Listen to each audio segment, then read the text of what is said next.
안녕하세요. 반갑습니다. 하나님의 은혜와 평강이 늘 함께하는 금요일 되시기를 바라고 기도합니다. 이사야서 53장 6절을 외우겠습니다. 이사야서 53장 6절 말씀, 우리는 다 양 같아서 그릇 행하여 각기 제 길로 갔거늘 여호와께서는 우리 모두의 죄악을 그에게 담당시키셨도다. 세 번역으로 외우겠습니다. 이사야서 53장 6절 말씀, 우리는 모두 양처럼 길을 잃고 각기 제 갈 길로 흩어졌으나 주님께서 우리 모두의 죄악을 그에게 지우셨다. 아멘. 함께 찬양을 드리겠습니다. 주님의 사랑이 우리를 숨쉬게 합니다. 주님만이 우리의 능력이 되십니다. 함께 믿음으로 고백하겠습니다.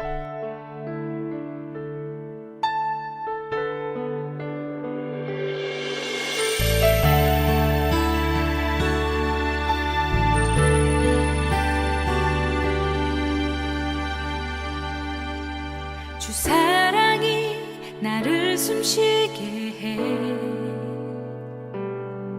세상 그 어떤 어려움 속에도 주 은혜로 나를 돌보시며 세상 끝날까지 지켜주시네. 주 사랑이 나를 이끄시네.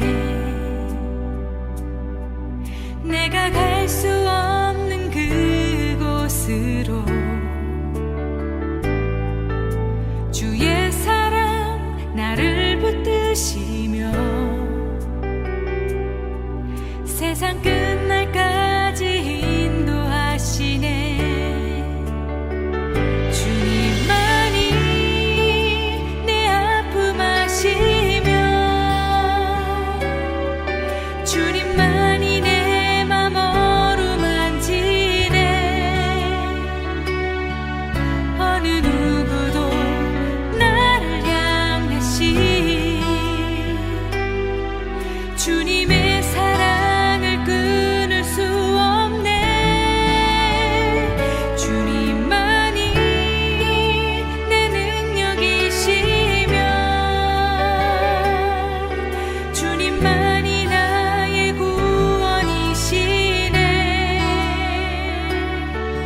어느 누구도 나를 향하시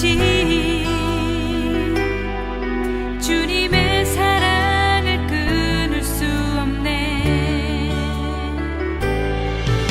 주 사랑이 나를 숨쉬게 해. 세상 그 어떤 어려움 속에도 주 은혜로 나를 돌보시며 세상 끝날까지 지켜주시네. 주 사랑이 나를 이끄시네. 내가 갈 수 없는 그곳으로 주의 사랑 나를 붙드시며 세상 끝날까지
주님의 사랑을 끊을 수 없네.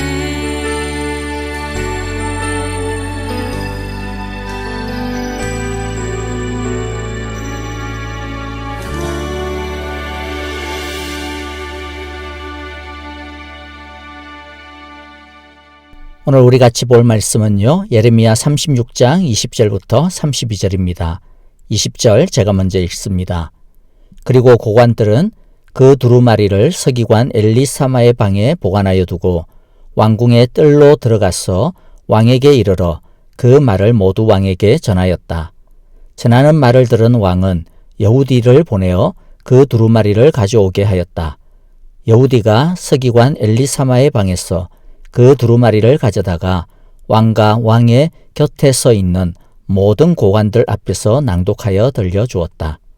그때는 9째 달이었어 왕이 겨울 별관에 머물렀으며 왕 앞에는 불 피운 난로가 놓여 있었다. 그런데 여우디가 그 두루마리에서 서너 칸을 읽어 내려갈 때마다 왕은 읽은 부분을 서기관의 칼로 잘라내어서 난로에 던져 넣었다.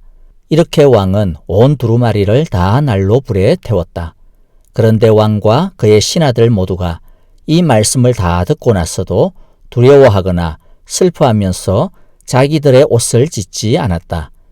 엘라단과 들라야와 금마랴가 왕에게 그 두루마리를 태우지 말도록 간청까지 했었으나 왕은 그들의 말을 듣지 않았다.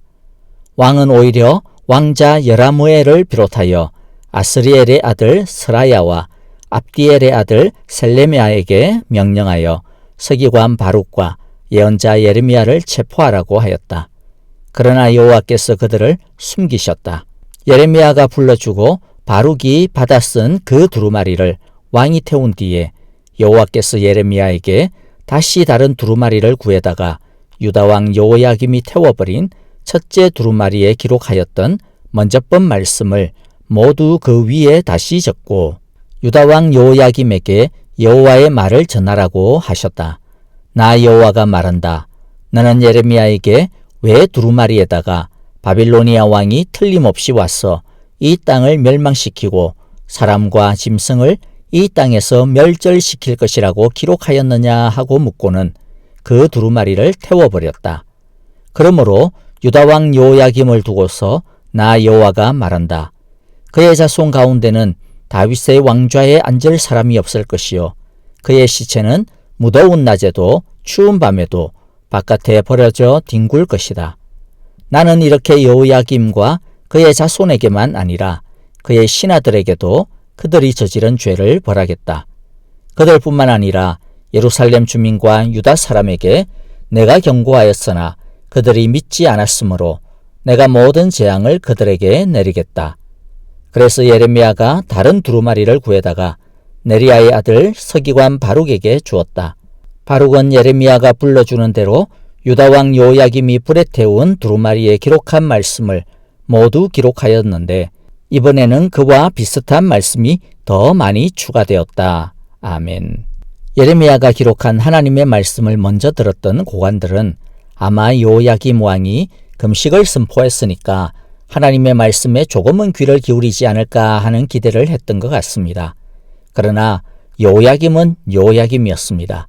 심판의 메시지를 들은 여호야김은 예레미야가 기록한 두루마리를 칼로 하나하나 찢어서 난로의 불쏘시개로 사용해버리고 말았습니다. 그 옆에 있었던 다른 신하들도 여호야김과 마찬가지로 강팍하였습니다.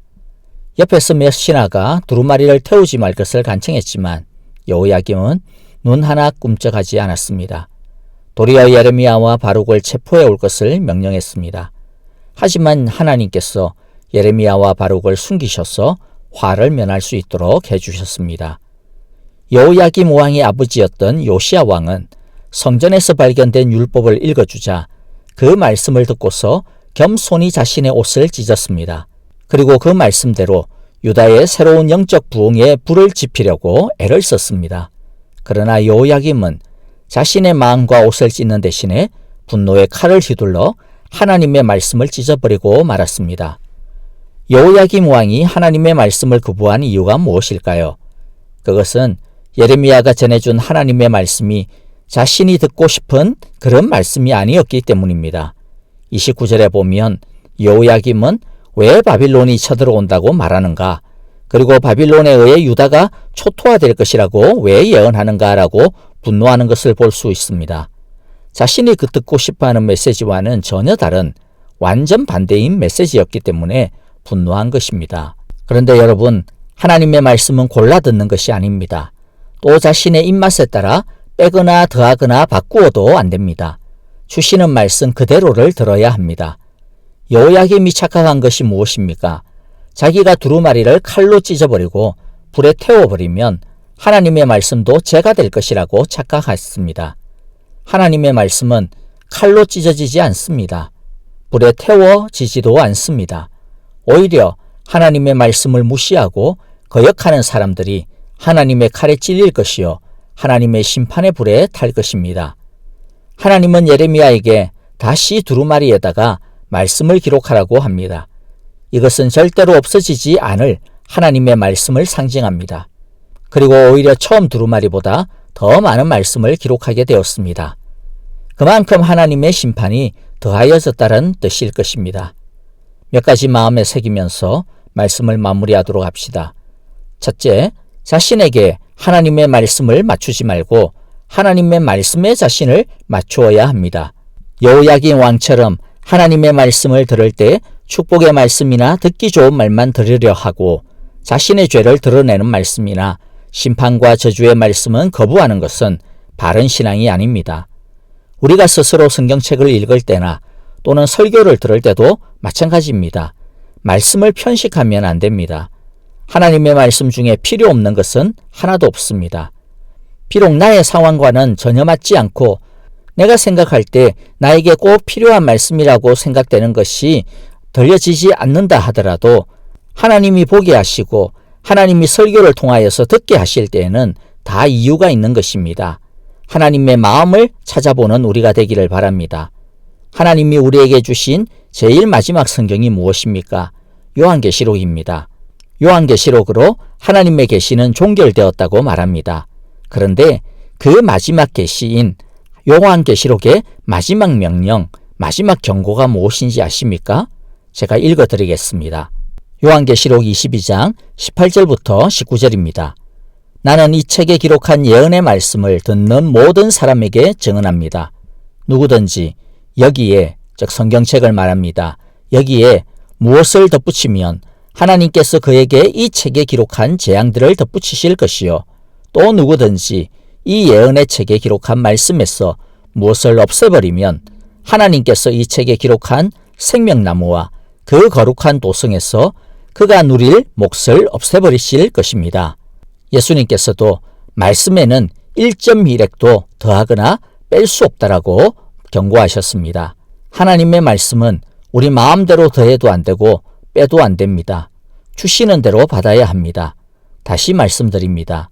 하나님께서 보게 하시고 듣게 하실 때는 다 선하신 이유와 계획이 있는 것입니다.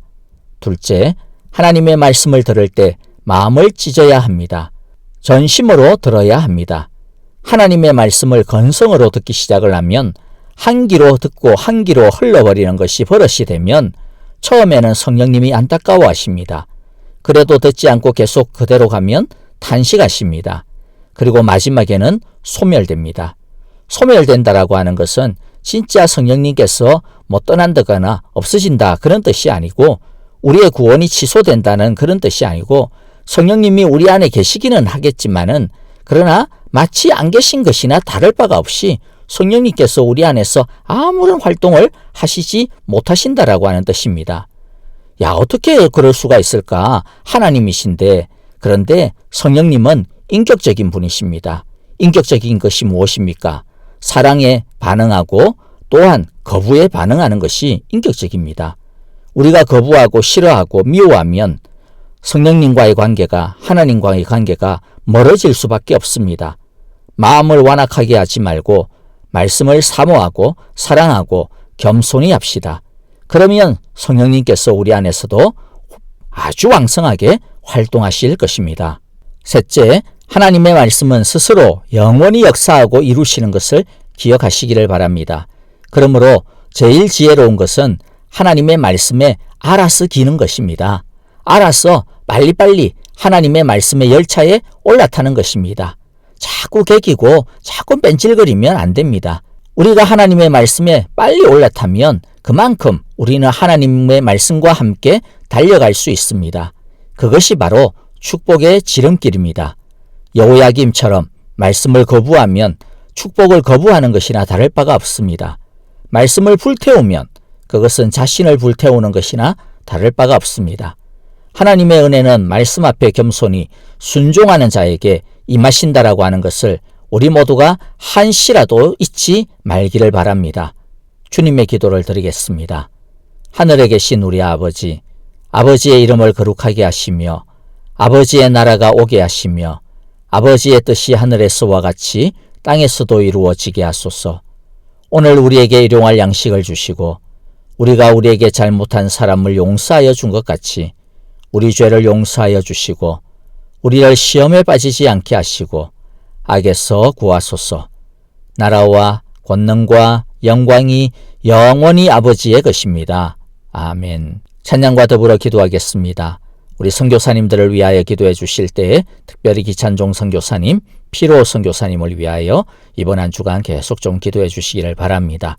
아프신 성도님들과 중보의 기도가 필요한 우리 사랑의 교회 성도님들 돌아보시면서 함께 기도하기를 바랍니다.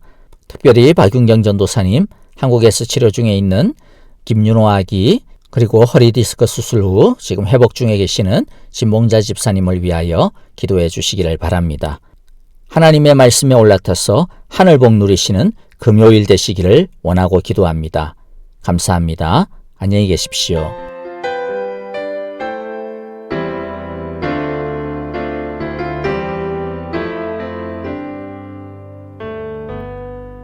주님 말씀하시면 내가 나가리다. 주님 뜻이 아니면 내가 멈춰서리다.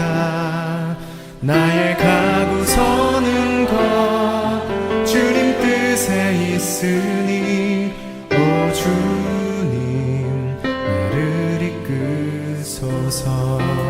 주님 말씀하시면 주님 말씀하시면 내가 나가리라. 주님 뜻이 아니면 내가 멈춰서리다. 나의 가고 서는 것 주님 뜻에 있으니 오 주님 나를 이끄소서. 뜻하신 그곳에 나 있기 원합니다. 이끄시는 대로 순종하며 살리니 연약한 내 영혼 통하여 일하소서. 주님 나라와 그 뜻을 위하여 뜻하신 그곳에 뜻하신 그곳에 나 있기 원합니다. 이끄시는 대로 순종하며 살리니 연약한 내 영혼 통하여 일하소서. 주님 나라와 그 뜻을 위하여 오 주님 나를 이끄소서.